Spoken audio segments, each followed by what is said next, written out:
So one of the big topics each and every year at the APS conference is the importance of attracting young physicists into industry, and I'm absolutely delighted now to be joined by Jeff Hunt from Boeing and Barbara Jones from IBM to talk about the second Industry Day. First of all, thank you both very much indeed for joining us today, really appreciate that.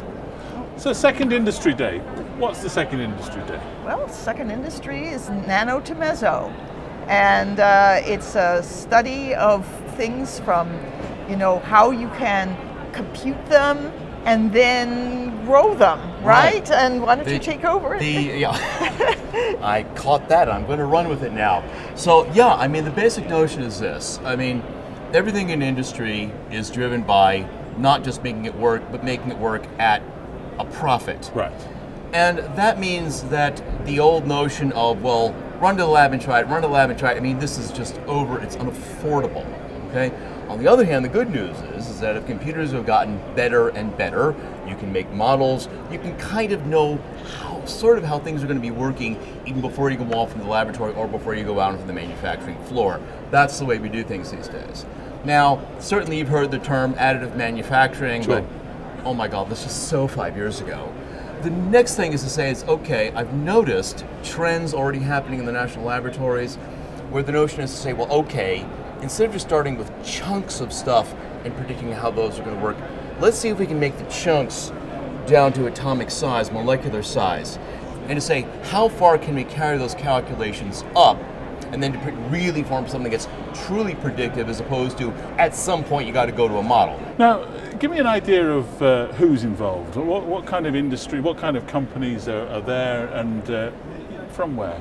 Yeah, so we have Dow, Boeing, IBM, Intel, HRI, Corning, others, and we're very excited to have these industrial speakers because we know how difficult it is for many of them to come even for one day, and that's why we're just having Industry Day to just be one day. Hopefully we can bring more industry people to the APS March Meeting and get them accustomed to FIAP and to the March Meeting in general. How difficult is it to attract the best and the brightest into industry? Given there's 10,000 people here, there's physicists from all over the world, but how difficult is it to get young physicists who might want to go back and forth to the lab all day to actually come and work for a company?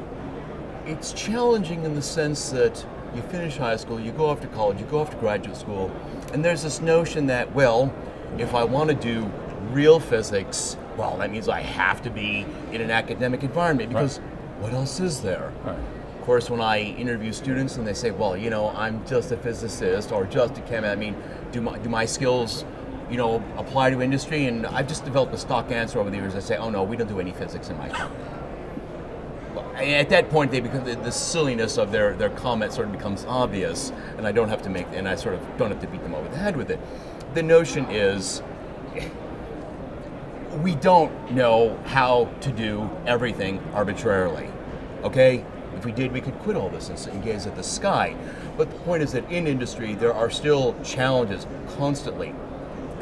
In the computer business, the semiconductor business, obviously, but like I said, even in the aerospace business, the pharmaceutical business, etc., etc. You need to understand your physics. Yeah. And there'll be a third Industry Day next year? Yes, absolutely, and we hope to make it a tradition. Yeah, and a different topic each year, and hopefully, that'll be announced in some months, and it'll be an exciting one, I'm sure. Well, we'll look forward to it, and thank you both very much indeed for coming to join us. Really appreciate it. Thank you. Thank you.